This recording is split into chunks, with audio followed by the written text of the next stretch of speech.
Mareno di Piave con 48 kg di rifiuto pro capite mandati a smaltimento e oltre il 91% di differenziata guida i comuni tra i 5.000 e i 15.000 abitanti. Vedelago si conferma leader tra i comuni con più di 15.000 abitanti. Sarmede vince tra i comuni sotto i 5.000 abitanti. In generale vince la Marca che sbaraglia gli altri comuni capoluogo in una regione, il Veneto, che supera tutte le altre regioni d'Italia per raccolta differenziata e riciclo. A Treviso seguono Belluno e Rovigo, Vicenza, Padova e Venezia, fanalino di coda a Verona. Tra i comuni con maggiore pressione turistica primeggiano Abano Terme e Cavallino Treporti.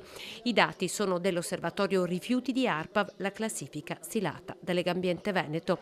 Vincono a Treviso destra e sinistra Piave, competitor di sempre, mai così vicini nei risultati, con Savno e Contarina divisi da soli 600 grammi di rifiuto smaltibile. Senza gli impianti non si va da nessuna parte.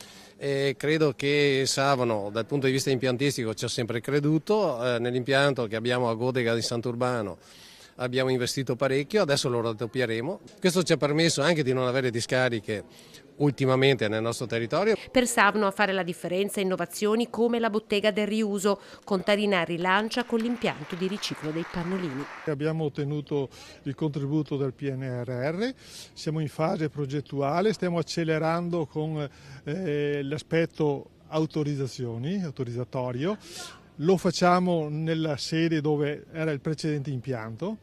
E quello lì, quando funzionerà, sarà una sottrazione anche quella di rifiuto e abbasserà i valori che per noi sono sempre un traguardo. I 12 consigli di bacino saranno lunedì in Regione a Venezia per trattare il nuovo piano tariffario che punta ad uniformare i costi di conferimento in tutto il Veneto.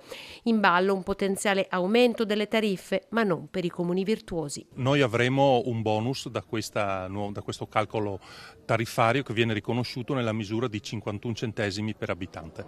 Quindi significa che i cittadini non pagheranno di più?